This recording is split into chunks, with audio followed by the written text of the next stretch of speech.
Hello friends, welcome back to my channel. तो आज के इस वीडियो में BGC 103 का इम्पोर्टेंट क्वेश्चन आंसर डिटेल में बाय द लाइन अच्छे से समझाऊंगी।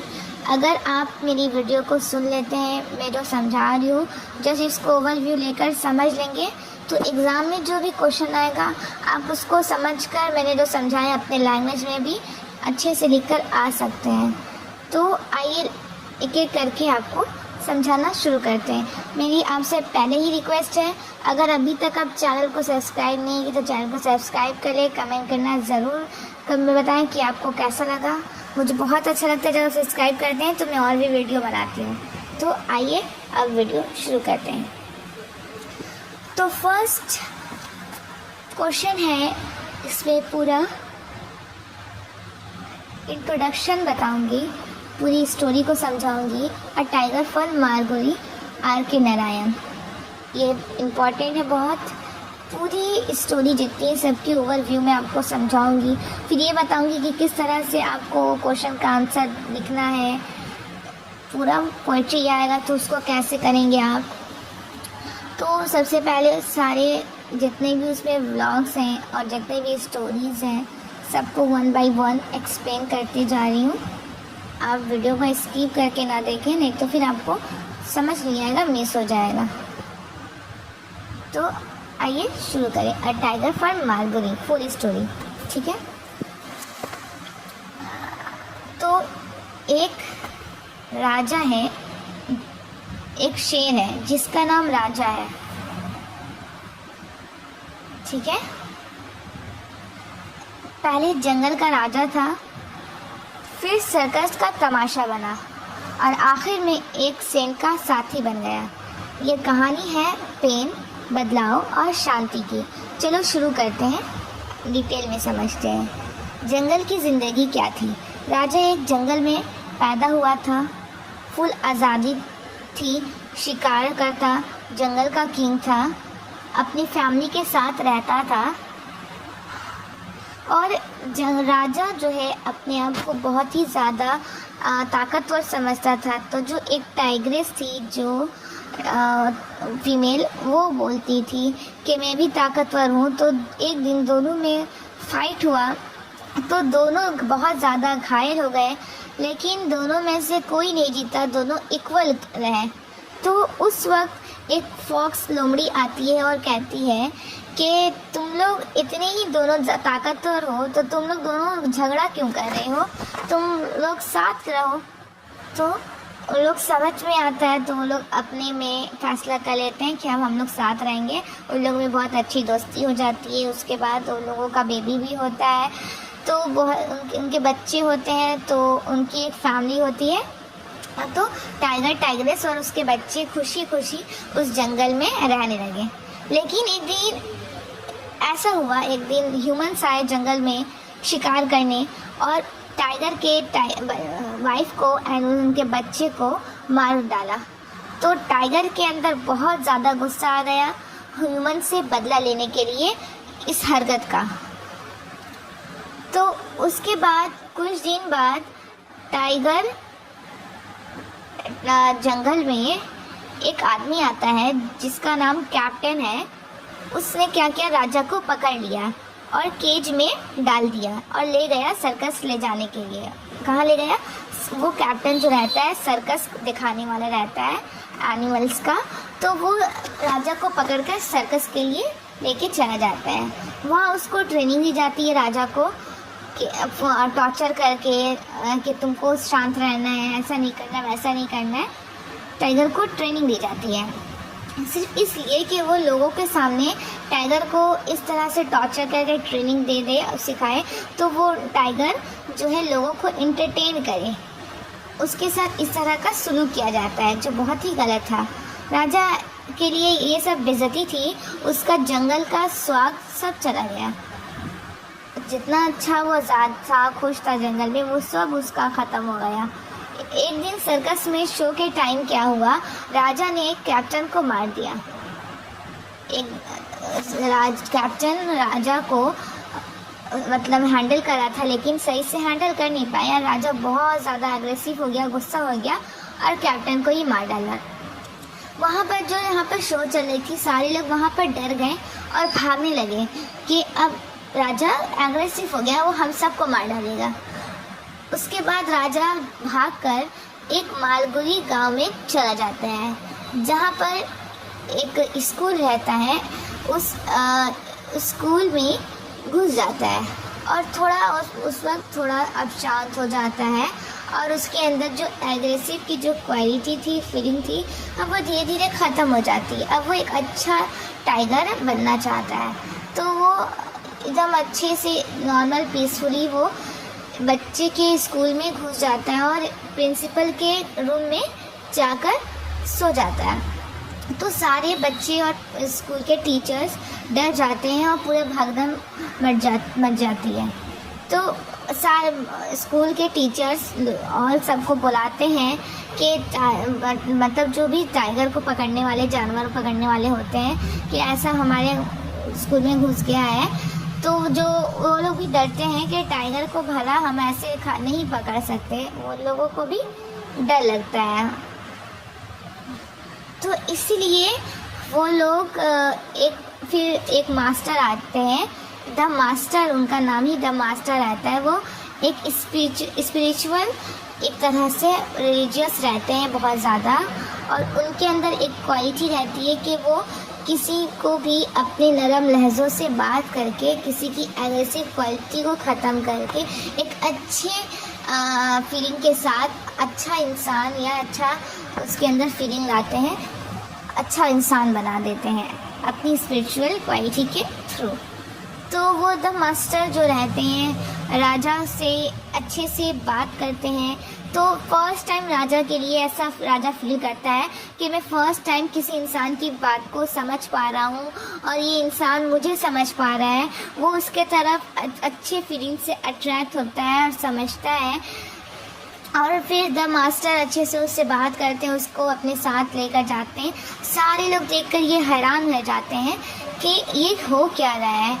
तो द मास्टर राजा के साथ अच्छे से रहने लगते हैं, उसके साथ टाइम स्पेंड करने लगते हैं, खुश रहने लगते हैं, और राजा भी आहिस्ते आहिस्ते अपनी सारी बैड क्वालिटीज़, जो एग्रेसिव था वो सब भूल जाता, और इंसान से बदला लेने वाला जो उसके अंदर जुनून था वो भी ख़त्म कर देता है। अब एक वो अच्छा इंसान, वो एक अच्छा टाइगर बन जाता है, अच्छा एक राजा बन जाता है, जिसके अंदर एक अच्छी फीलिंग जाग जाती है और वो सबके साथ अच्छा सलूक करना चाहता है, अच्छा से रहना चाहता है।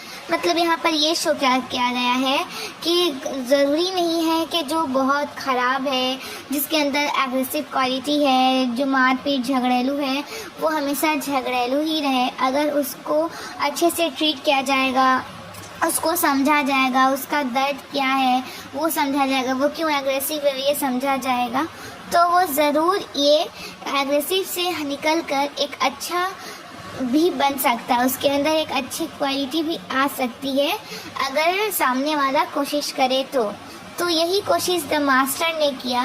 तो राजा बिल्कुल ट्रांसफॉर्म हो गया एक अच्छे टाइगर में। तो फिर मास्टर का अब टाइगर बूढ़ा हो जाता है, मास्टर भी बूढ़ा हो जाता है। तो मास्टर कहता है टाइगर से, राजा से, कि अब मेरा टाइम ख़त्म हो गया है, अब मैं ज़्यादा दिन तक नहीं रह पाऊँगा। तो राजा समझ जाता है ज़िंदगी क्या है, अब वो तो कुछ नहीं कहता है। तो मास्टर कहता है अब हम लोग मिलेंगे, अब हम लोग तब मिलेंगे जब हमारे बदन से रूह निकल जाएगी, तो अब हमारी रूह मिलेगी। तो राजा थोड़ा उदास हो जाता है एंड ये सब कुछ होता है। तो फिर राजा, द मास्टर बोलता है राजा को कि राजा तुमको मैं एक ज़ू के लिए छोड़ देता हूँ, ज़ू में, क्योंकि अब तुम बूढ़े हो चुके हो, तुम अपना ग़िज़ा, अपना खाना खुद से तलाश नहीं कर सकते हो, घायल हो जाओगे, इसलिए तुम्हारी फ़िक्र है, इसलिए तुमको ज़ू में मैं डाल रहा हूँ। मैं ज़ू के मास्टर से बात कर लिया हूँ, वो तुम्हें अच्छे से रखेंगे, कोई भी तरह का हार्म और नहीं करेंगे, तुमको हर्ट नहीं करेंगे। तो तुम्हारा यही अब काम है ज़िंदगी में कि तुम वहाँ के बच्चे को एंटरटेन करना और उनके साथ अच्छे से बिहेव करना। तो राजा खुशी खुशी चला जाता है ज़ू में और वहाँ पर बच्चों को एंटरटेन करने लगता है। तो और उसकी आँखों में दर्द भी है, अब समझ भी और एक सुकून भी रहता है। अब वो अपनी लाइफ में इस तरह चीज़ों से आज़ाद भी है। अब वो शांति से जी रहा है और जो भी चीज़ मास्टर से सीखा है। तो राजा कहता है कि मैं एक टाइगर हूँ, लेकिन अब शिकार नहीं करता, सिर्फ सुकून चाहता हूँ। मास्टर ने मुझे सिखाया गुस्सा कमज़ोरों का हथियार है, शांति ही असली ताकत है। राजा कहता है अब मैं जंगली नहीं, इंसान की दुनिया में जी रहा हूँ, लेकिन दिल से आज़ाद हूँ। तो राजा इमोशनल होता है एंड अब इस तरह से ये स्टोरी ख़त्म होती है। तो ये था हम लोगों का first story, a tiger of Malgudi by R K. Narayan. अब नेक्स्ट स्टोरी को सुनते हैं, आइए। हेलो दोस्तों, आज मैं लेके आई हूँ एक इमोशनल और पावरफुल कहानी, जिसमें है माँ का दर्द, पत्नी का सैक्रिफाइस और एक औरत की खामोशी में छुपी चीख। ये कहानी है द वाइंडिंग वाइन, एक ऐसी कहानी जो आपके दिल को छू लेगी। ये कहानी आपके सिलेबस में है, द वाइंडिंग वाइन। तो आइए अब इस कहानी को अच्छे से समझते हैं। मैं आपको एक इमोशन और फीलिंग के साथ समझा रही हूँ कि आप बहुत ही अच्छे से समझ जाएं और एग्ज़ाम में बिल्कुल ना भूलें और उसको अपने लैंग्वेज में बनाकर लिख सकें। तो आइए शुरू करते हैं। Main character Urmi. Urmi is the central character, एक एजुकेटेड और मॉडर्न वुमेन है। उसका हस्बैंड नेवी में है, दूर रहता है। उसका छोटा सा बेटा था पर वो गुजर गया। बेटा के डेथ के बाद उर्मी डिप्रेशन में चली जाती है, इमोशनली वीक हो जाती है। उसकी मम्मी और फ्रेंड वाना उसका सपोर्ट बन जाती है। प्लॉट स्टोरी समरी का।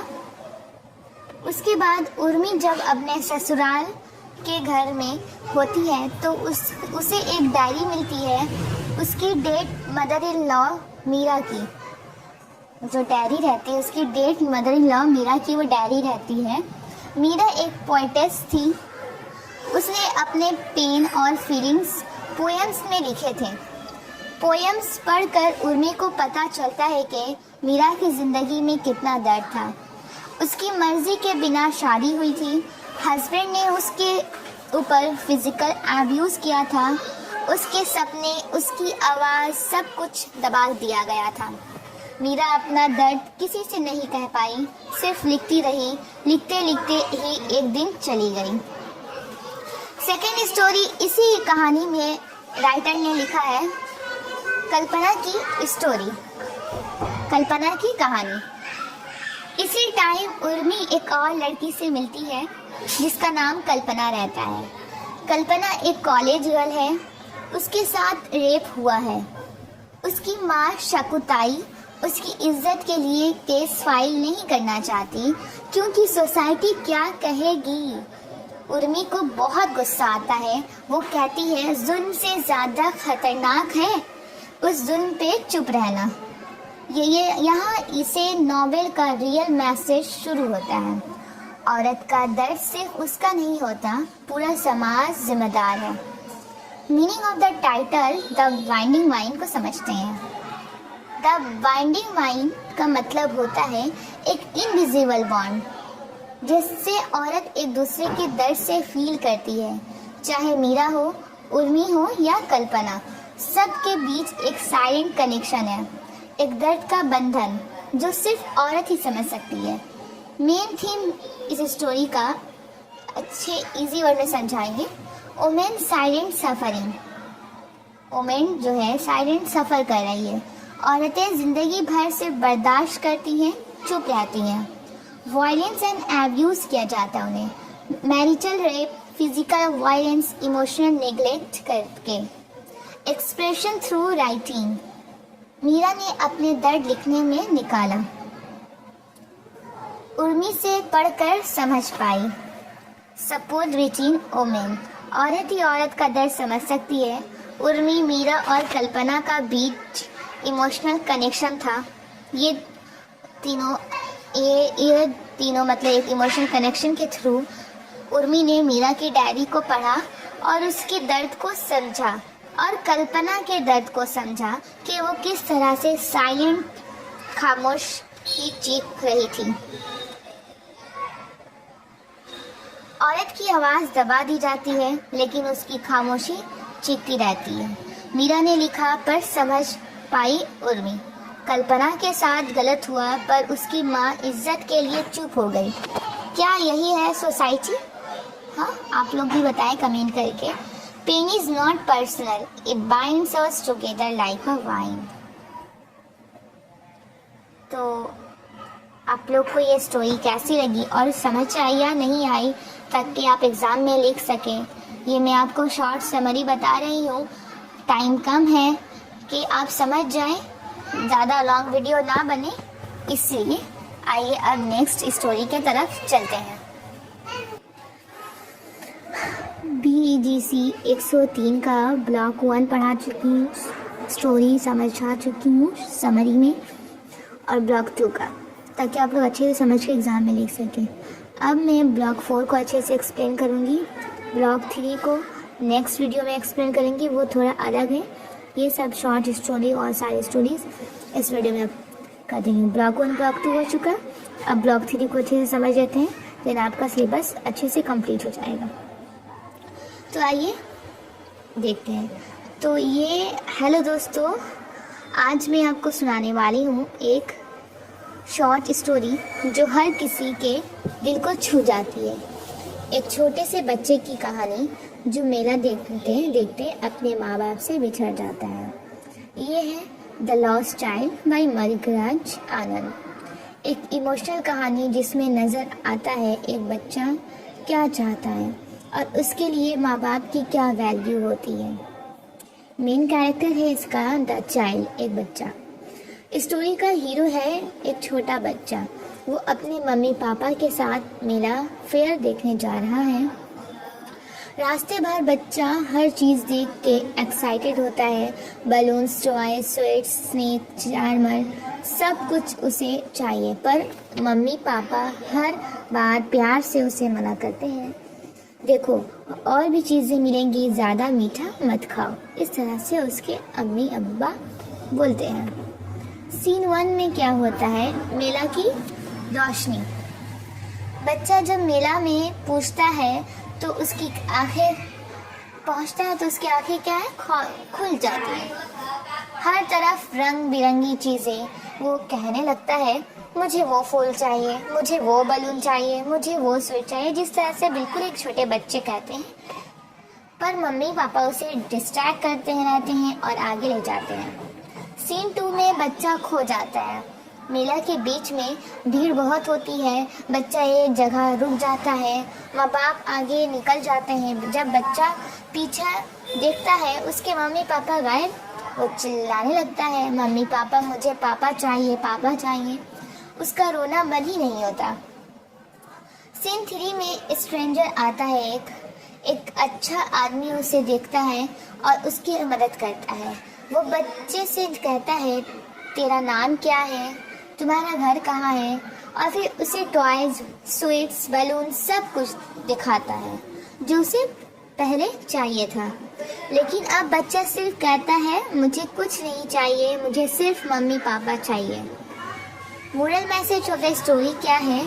Children may demand things, but what they really want is love and safety. Parents are more important than any toy, sweet or fan. Childhood innocence is pure. बच्चा बिना सोचे सच बोलता है। कहते ना बच्चा सच बोलता है।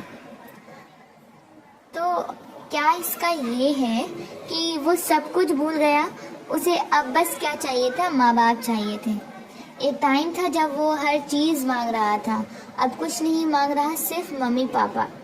लॉस्ट चाइल्ड सिर्फ भीड़ में नहीं खोया था, वो अपने इमोशन में खो गया था। बहुत ही अच्छा से मैंने समझा दिया है आपको। फिर भी अगर नहीं समझ में आ रहा है तो आप कमेंट करें ज़रूर। मैं हो सके तो इसकी नेक्स्ट वीडियो भी फिर से इसको अलग से एक्सप्लेन करने की कोशिश करूँगी। अगर समझ में आ गया तो ये भी बता दें, ताकि मुझे आपके कमेंट पढ़कर थोड़ा सा खुशी महसूस हो। तो आइए दूसरी स्टोरी को इसी व्लॉग से समझते हैं, जो आपके एग्ज़ाम पॉइंट व्यू से इम्पॉर्टेंट है। मैं आपको सारा टच इजी एक्सप्लेन कर दे रही हूँ, ताकि कुछ भी आए क्वेश्चन में आप छोड़े ना, आपका बहुत अच्छा मार्क्स आए, आप अपने लैंग्वेज में इसको लिख कर आए। मैं अपने तरफ से बहुत कोशिश कर रही हूँ, आप लोग को भी कोशिश करना है कि आप मेरी वीडियो सुने और एग्ज़ाम में लिख कर आएँ और कमेंट भी ज़रूर करें। आइए नेक्स्ट वीडियो सुनते हैं। तो अब ये नेक्स्ट स्टोरी है द अदर वुमेन बाय दीना मेहता। आपको बहुत अच्छे से सुनना है, स्किप नहीं कीजिएगा आप। ऐसे सुनिए जैसे कि मैं कहानी एक फिल्म चल रही है। आप मेरी इस वर्ड को फील करना कोशिश कीजिए, इसको समझिए, फिर आप ये अच्छे से फील कीजिएगा एक मूवी की तरह समझकर इमेजिनेशन के साथ। देन आप इसको अच्छे से याद रख पाइएगा और एग्ज़ाम में बहुत अच्छे से लेके आइएगा। आपको ये एग्ज़ाम की टेंशन नहीं होगी अगर अच्छे से सुनते हैं तो। कंडीशन भी है यहाँ पर। तो आइए शुरू करते हैं। तो इस स्टोरी की थीम है, एक सेकेंड। तो इस स्टोरी की थीम है marriage, infidelity, emotional betrayal, loneliness of women. Hello दोस्तों, आज मैं लेके आई हूँ एक शॉर्ट स्टोरी जो बहुत इमोशनल भी है और रियल भी। ये कहानी है एक औरत की जो अपने पति से प्यार करती है, पर उसके बीच आ जाती है द अदर वुमेन। ये कहानी है शादी के रिश्ते, बेवफाई और एक औरत के अंदर के दर्द की। मेन कैरेक्टर है इसकी नैरेटर वाइफ। कहानी एक औरत के पॉइंट ऑफ व्यू से लिखी गई है। उसका नाम नहीं बताया गया क्योंकि वो हर औरत हो सकती है। उसकी शादी हो चुकी है, पर उसकी ज़िंदगी में इमोशनल डिस्टेंस है। उसका पति रवि है, सक्सेसफुल, चार्मिंग, पर थोड़ा सेल्फिश भी। प्लॉट इसका क्या है, what happens in the story में क्या होता है। नैरेटर जो उसकी वाइफ है, वाइफ को स्लोली पता चलता है कि रवि किसी दूसरी औरत के कांटेक्ट में है, द अदर वुमन। पहले तो उसे यकीन नहीं होता, पर धीरे धीरे रवि की बातों, उसकी छुपी कॉल्स और चेंजिंग बिहेवियर से उसे डाउट हो जाता है। वो फील करती है कि रवि का मन अब उसमें नहीं लगता। उसका प्यार सिर्फ रूटीन बन गया है, बिना इमोशन, बिना वार्मथ के।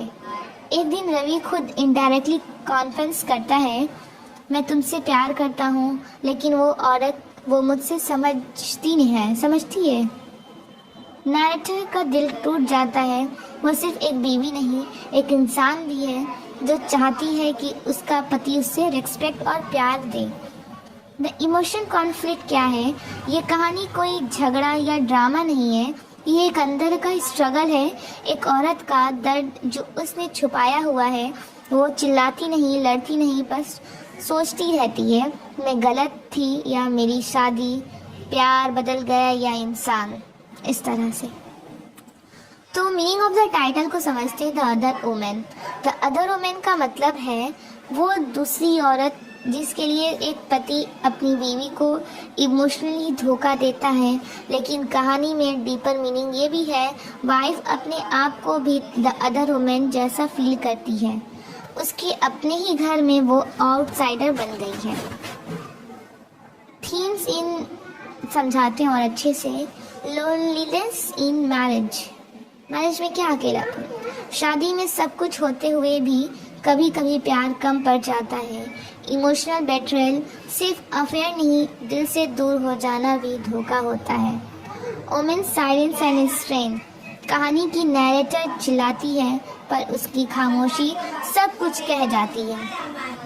Search for identity. एक औरत सिर्फ वाइफ नहीं होती, उसकी अपनी सोच, फीलिंग्स और इज्जत होती है। वो मेरे साथ था, नैरेटर सोचती है वो मेरे साथ था, पर उसका मन कहीं और था। मैं उसकी बीवी थी, पर लगता था जैसे एक औरत हूँ जो बीच में आ गई हूँ। क्या प्यार सिर्फ फिजिकल होता है या किसी के होने का एक एहसास भी ज़रूरी है? तो आपको ये स्टोरी कैसी लगी? आप क्या फील किए? एंड कमेंट करके ज़रूर बताएं, मुझे आपका कमेंट का इंतज़ार रहता है। तो आइए, और एक और स्टोरी बची है, उसको देखेंगे, उसको पढ़ेंगे, सुनाएंगे आपको। तो ये ब्लॉक 1, ब्लॉक 2 और ब्लॉक 4 आपका कंप्लीट हो जाएगा। सिर्फ ब्लॉक 3 बचेगा जो बहुत इम्पॉर्टेंट है, उसको नेक्स्ट वीडियो में मैं आपको समझा दूँगी। नेक्स्ट वीडियो के लिए कमेंट भी ज़रूर करें। Thank you. और आइए दूसरी वीडियो को, स्टोरी जो बची है उसको सुनते हैं। इस स्टोरी का नेम है swimming lessons bye Rohinton Mistry. एक छोटी सी कहानी लेकिन दिल को छू जाने वाली। हेलो दोस्तों, आज मैं एक ऐसी कहानी सुनाने वाली हूँ जो सिर्फ स्विमिंग के बारे में नहीं है। ये कहानी है एक यंग बॉय की जो बम्बई से टोरंटो आता है सपने लेके, पर सपने सिर्फ सपने ही रह जाते हैं। कहानी का नाम है स्विमिंग लेसन्स, पर असली लेसन तो जिंदगी के होते हैं। कहानी का हीरो नाम नहीं दिया गया है। एक पारसी लड़का कनाडा आता है राइटर बनने के लिए, पर टोरंटो में उसे सिर्फ ठंड, तन्हाई और स्ट्रगल मिलती है। ना फैमिली है पास, ना कोई अपना, सिर्फ एक चीप फ्लैट में रहता है। उसको बैक पेन होती है, डॉक्टर कहता है स्विमिंग करो, लेकिन वो स्विमिंग से भी डरता है। ये डर एक्चुअली सिर्फ पानी का नहीं, लाइफ का है। लेटर्स फ्रॉम होम, मुंबई की यादें। होम से एक लेटर आती है। उसके मम्मी पापा उसे लेटर्स भेजते हैं मुंबई से, पर कभी नहीं लिखते हम तुझसे मिस करते हैं। बस नॉर्मल बातें, बिल्डिंग के लोगों की गॉसिप एक्सेट्रा, ये सारे बातें ही लिखते हैं। लेकिन सच तो ये है, उसके मम्मी पापा उसे बहुत याद करते हैं, पर कह नहीं पाते। उसका पापा चुपचाप उसके लिखे स्टोरीज बार बार पढ़ता है, समझने की कोशिश करता है। इमोशंस लिखे जाते हैं, हमेशा बोले नहीं जाते। उसकी राइटिंग एक तरफ सपना, दूसरी तरफ टूटना। वो जो लिखता है स्टोरीज वहाँ पर रहकर, तो इधर जो मुंबई में उसके मम्मी पापा हैं उसको पढ़ते हैं, समझने की कोशिश करते हैं। उसने कनाडा आके सिर्फ 2 स्टोरीज लिखी, एक छपी, दूसरी रिजेक्ट हो गई। वो सोचता है क्या मैं राइटर बन पाऊंगा, क्या मेरे स्टोरीज किसी को छू रहे हैं। वो कंफ्यूज्ड है, ना बम्बई में बिलोंग करता है ना कनाडा में। स्टोरी का रियल मतलब क्या है? इमोशन वे में स्विमिंग यहाँ एक सिंबल्स है। जैसे स्विमिंग सीखना मुश्किल होता है, वैसे ही जिंदगी में नए देश में सरवाइव करना भी मुश्किल होता है। वो लड़का सिर्फ पानी से नहीं, दुनिया से डरता है, अपने सपनों से, फेलियर से और सबसे ज्यादा अकेलापन से डरता है। उसके मम्मी पापा ने लिखा सब कुछ, पर एक बात नहीं लिखी, हम तुझे याद करते हैं बेटा। उसके पापा चुप था, लेकिन उसका हर शब्द समझना चाहते थे। वो लिखता था क्योंकि कह नहीं पाता था। स्विमिंग से डर था, पर सच कहूँ तो जिंदगी से ज्यादा डर था। तो ये थी मेन मैसेज। भी बता दूं, मेन मैसेज इसका ये है, जब हम दूर जाते हैं तो पता चलता है घर की वैल्यू क्या होती है। पेरेंट्स कभी अपने इमोशन नहीं दिखाते, पर प्यार अंदर से गहरा होता है। हर सपने के पीछे तन्हाई भी होती है। जिंदगी में लिखना ही एक रास्ता बन जाता है अपने दिल की बात कहने के। एंडिंग भी इमोशनल टच है। उसकी मम्मी उसकी लिखी स्टोरी पढ़ती है और फाइनली समझ जाती है ये कहानी उसी की है, हमारे बेटे की है। तब उसे फील होता है बेटा दूर होके भी पास था, बस हम समझ नहीं पाए। तो ये बहुत ही ज़्यादा इमोशनल स्टोरी है। इससे फील किया जा सकता है कि कैसा फील होता होगा, उस माँ को पता होगा जिसके बेटे दूर हैं, आउट ऑफ कंट्री हैं। देन वो फील कर सकते हैं। एंड ये दर्द जो लड़के का दर्द है वो ही लड़का फील कर सकता है जो आउट ऑफ कंट्री रहता है, माँ बाप से दूर रहता है, आउट ऑफ स्टेशन। देन वो फील कर सकता है। तो आपको मेरे पढ़ाने का अंदाज़ कैसा लगा और समझ आया या नहीं, आप क्या चाहते हैं और कैसी लगी, जो भी कुछ आपका डाउट है, अच्छा लगा, आप मुझे अप्रिशिएशन फील करवाना चाहते हैं ताकि मैं खुश हो जाऊँ, तो आप कमेंट कर सकते हैं। Thank you so much. तो ये BGC 103 का ब्लॉक 1, ब्लॉक 2, ब्लॉक 4 कंप्लीट हो चुका है। ब्लॉक 2 में अलग से इसका वीडियो बना दूंगी, लेकिन प्लीज़ आप कमेंट करना ना भूलें और सब्सक्राइब तो पहले कर लें ताकि मैं और वीडियो बनाऊं। Thank you so much.